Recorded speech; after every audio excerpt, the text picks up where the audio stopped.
Good evening, all. I am Dr. Ritu Garg, Professor and Head Department of Microbiology, Dr. B.R. Ambedkar State Institute of Medical Sciences, Mohali. I welcome you all to the next session of Basic Course in Biomedical Research. Today, I will give you the overview of data analysis. So, for data analysis, we have to follow some sequence for data analysis. In data analysis, sequence strategy has 7 steps. So I will talk every step in detail. Before that, I will give you the overview of these 7 steps. The first step is identify the study type. Next step is identify the main variables. Third, we should become familiar with the data. Fourth, we should characterize the study population. Next, examine the outcome and exposure association. Then create additional two-way tables. And the last one is conduct the advanced analysis. So we should keep in mind whenever we use a data analysis, we should follow these steps in the sequence.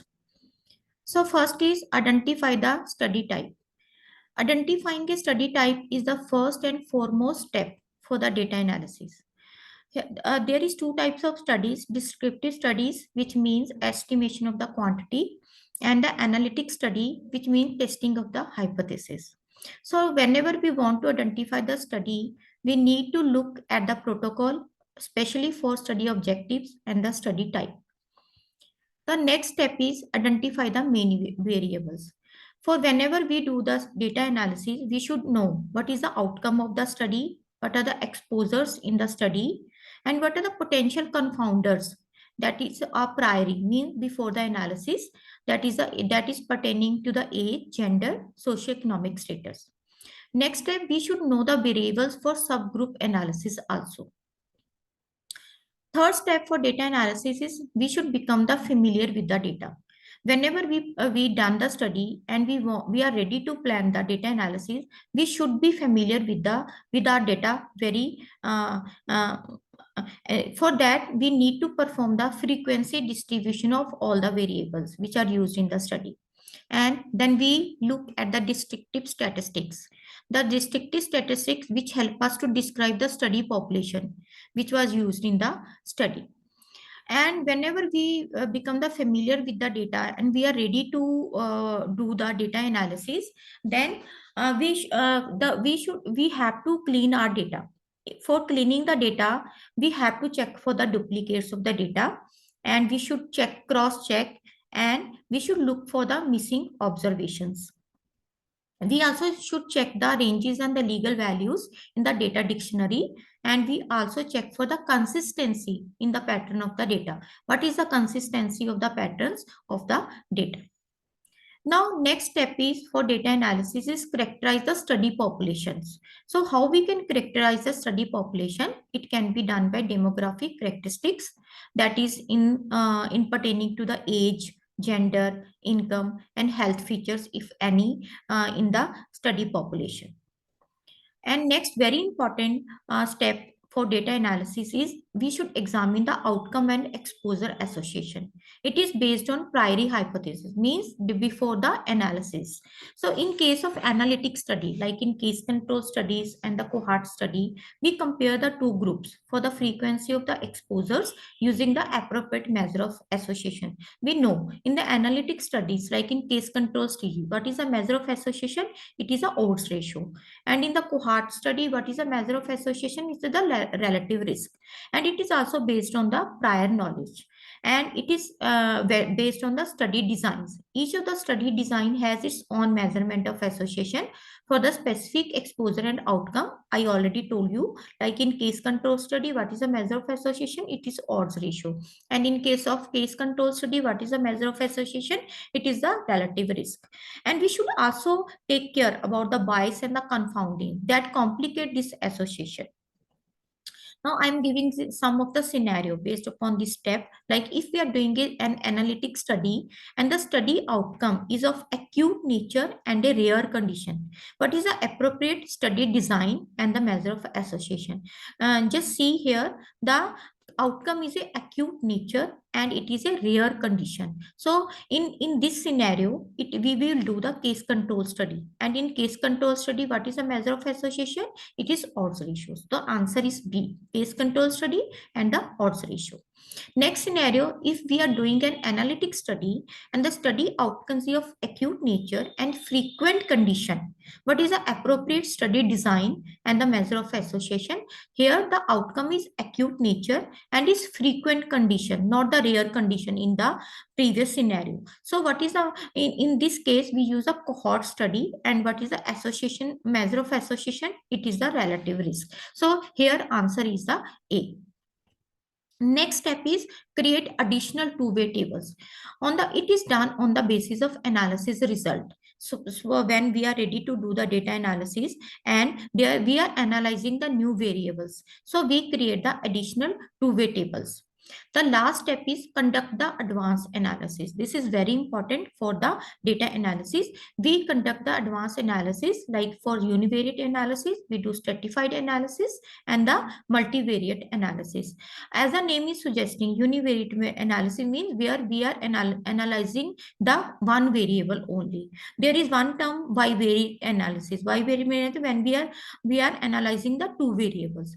And stratified analysis is when we are making, we are dividing our data in the, we are stratifying the data, we are dividing into the groups. Okay, so there where we use a stratified analysis. Multivariate analysis means when we are dealing with the more than two variables, where there we do the multivariate analysis. So I'm that can be understood by this scenario. Association between cervical cancer and use of intrauterine contraceptive devices is analyzed separately among persons with multiple sexual partners and persons with single sexual partners. Here we are doing this study to study the association with the cervical cancer and use of intrauterine contraceptive devices. Here we have divided the it did that we are doing a study in the two groups. One is the multiple sexual partners and other is the single sexual partner. So we are stratifying here. So this analysis is an example of what is the answer, stratified analysis. That is answer is B.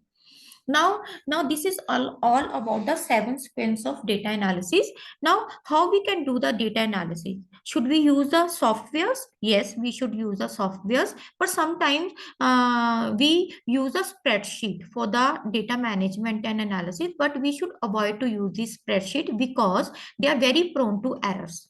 What kind of errors are there in the spreadsheet? Like the major errors which can occur in the use of spreadsheet while doing the data analysis are: number one, mistake in the logic.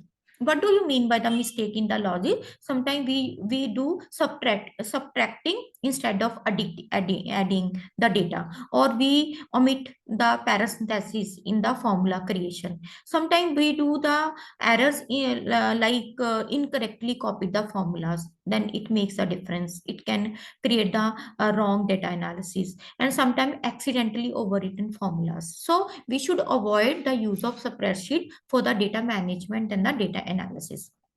Rather, we should use the software with the data management analysis tools. Here's one software which is free of cost is the API Info, which has the capability to create a data collection instrument format, and it can enter the data, and it can do the data analysis and visualization, and it can also map the information. So we should use the software. We should try to use the software for our data management and data analysis.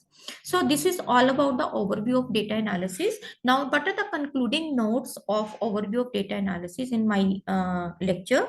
So whenever we want to data analysis, we should plan. This plan has to be prepared well in advance for the data analysis, and we should use the empty tables to prepare the analysis. Now, the data analysis should be done in the stages. What are the stages of data analysis? Are recording stage, descriptive stage, and analytic stage.